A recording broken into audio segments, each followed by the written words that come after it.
Лоша е состојбата во која се наоѓа клиничка болница Штип. Ова е констатацијата на заменик министерот за здравство Јовица Андовски при денешната посета. Вели, гледајќи од аспект на кадарот, апаратите, опремата, потребата од нови лекари, ситуацијата секаде е лоша. Токму затоа остварија состанок со новиот ВД директор доктор Владко Захариев и како што вели, донесени се повеќе договори за подобрување на работите.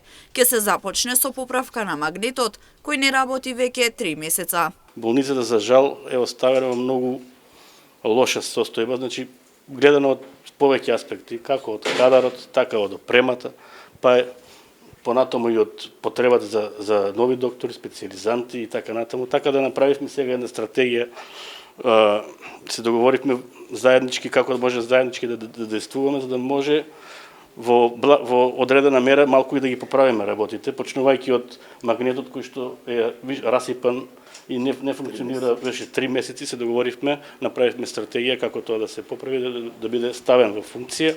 Потоа се договоривме заедно со директорот за да може да почнеме една постапка за да го формираме ургентниот центар кој што ќе се наоѓа, ќе ви каже поточно и директорот подоле овде кај приемното, за да може пациентите да добиваат вистинска тријажа и да може да се препраќаат точно на одредени оддели кои што ќе треба да се праќаат. Освен модифицирање на ургентниот центар и поправка на магнетот, во наредниот период ќе се работи на достапноста до болницата, вели Захариев.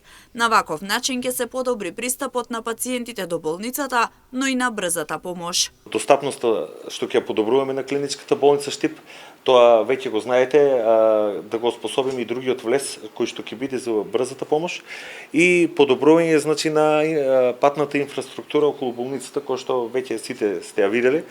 Во договор со градоначалникот и со општина Штип сме во преговори во наредниот месец да може да го асфалтираме и да биде болницата сама да биде со подобра пристапност. Во периодот кој следи, фокус ќе се стави на вработување на нов медицински и немедицински кадар во болницата. Од потребни 550 лица, има само 420.